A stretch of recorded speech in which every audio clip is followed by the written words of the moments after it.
Hello बच्चों, C plus plus programming सीखने के लिए मेरे यूट्यूब चैनल में आपका स्वागत है। आज हम लोग सीखेंगे कि सी प्लस प्लस प्रोग्राम को अपने लैपटॉप या कंप्यूटर पर कैसे रन कराएं। तो सबसे पहले प्रोग्राम को सी प्लस प्लस के प्रोग्राम को रन कराने के लिए हमारे पास एक ठो कंपाइलर होना चाहिए। वो जनरल कंपाइलर हो सकता है कि टर्बो सी प्लस प्लस या देव सी प्लस प्लस या कोड ब्लॉक, ठीक है, जिसको कि हम अपने ऑफिशियल वेबसाइट से डाउनलोड करके और नेक्स्ट नेक्स्ट प्रेस करके इंस्टॉल कर सकते हैं। ठीक है ना। जब ये आपके पास कोई भी आईडीएलई यानी टर्बो सी प्लस प्लस या देव सी प्लस प्लस या कोड ब्लॉक अगर इंस्टॉल हो जाता है तो सबसे पहले हमको जानना होगा कि सी प्लस प्लस के प्रोग्राम का स्ट्रक्चर क्या होता है। तो सी प्लस प्लस के प्रोग्राम का स्ट्रक्चर को देखेंगे।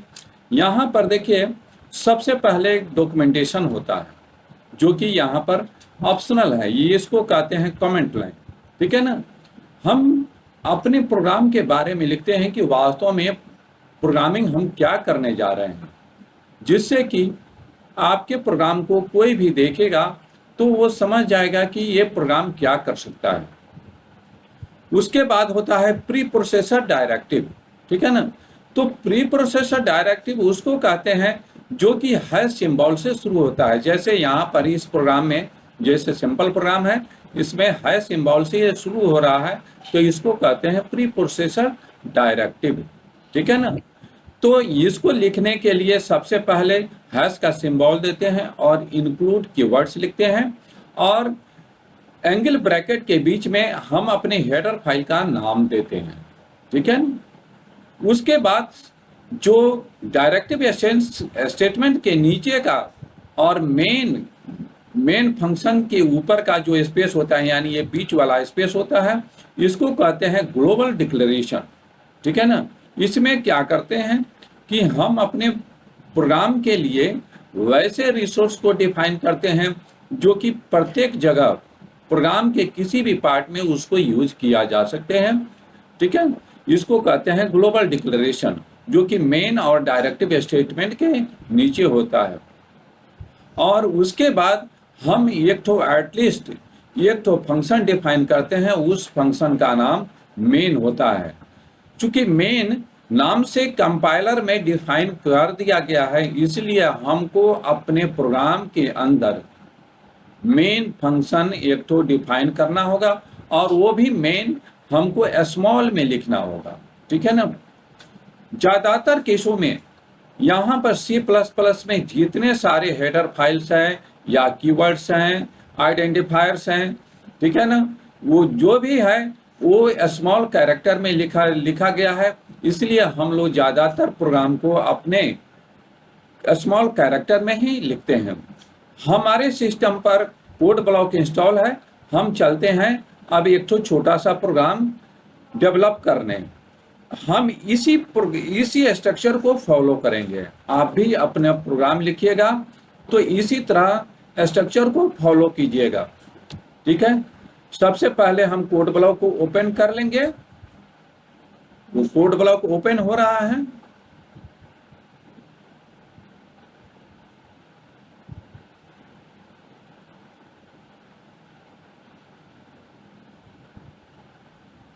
थोड़ा समय लेता है।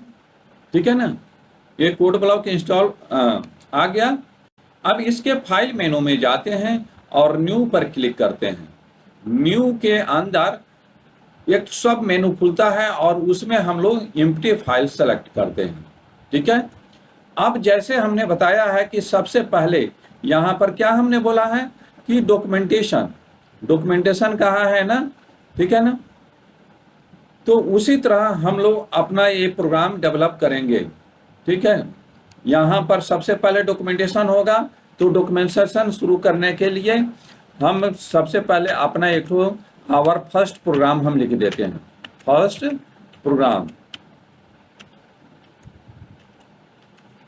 प्रोग्राम इन सी प्लस प्लस। ठीक है ना। सी प्लस प्लस, ठीक है ना, डॉक्यूमेंटेशन हो गया। अब इसके बाद हमको एक तो डायरेक्टिव स्टेटमेंट देना है। ये डायरेक्टिव स्टेटमेंट किससे शुरू होगा, तो है सिंबल से, और इसमें कीवर्ड क्या लिखना होगा, इंक्लूड। इंक्लूड कहने का मतलब है कि हमारे प्रोग्राम के साथ ये जो हम स्पेसिफाई करेंगे हेडर फाइल, वो इंक्लूड होगा, यानी यूज किया जाएगा, ठीक है ना।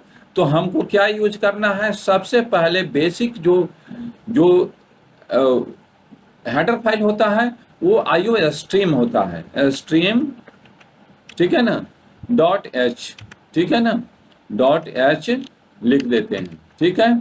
उसके बाद हम लोग यूजिंग नेम स्पेस लिखते हैं, SPACESTD। इसके बारे में हम आगे आपको बताएंगे कि यहाँ पर नेम स्पेस क्या होता है, कि जस्ट लाइक इसको समझिए कि फोल्डर, ठीक है ना, और उसी फोल्डर में ये सारे हेडर फाइल्स रखे गए हैं। तो हमारे जो बेसिक जो रूट फोल्डर है वो उसका नाम है STD, उसी को हम अपने प्रोग्राम में यूज करने जा रहे हैं। INT, अब हमने बताया है कि एटलीस्ट एक तो मेन फंक्शन हमारे प्रोग्राम में होगा, तो हम अपने प्रोग्राम में एक तो मेन फंक्शन डिक्लेयर और डिफाइन करेंगे, और इसके अंदर कौन कौन सा स्टेटमेंट लिखा जाएगा उसको करली ब्रासेस के अंदर देते हैं। करली ब्रासेस के अंदर वैसे सारे स्टेटमेंट देंगे जो कि मेन फंक्शन में एग्जीक्यूट होगा। तो सबसे पहले हमको क्या करना है कि एक तो मैसेज शो कराना है, सी आउट, ठीक है ना, और उसके बाद ये वाला ऑपरेटर हम देते हैं, ठीक है ना, इसको कहते हैं एक्सट्रैक्शन ऑपरेटर, ठीक है ना। ये प्री डिफाइंड ऑपरेटर है, और इसमें हम देते हैं अपने मैसेज को डिस्प्ले कराना, क्या कराना है वो देते हैं, हेलो, एक छोटा सा मैसेज, IMC++, ठीक है ना, IMC++, ठीक है।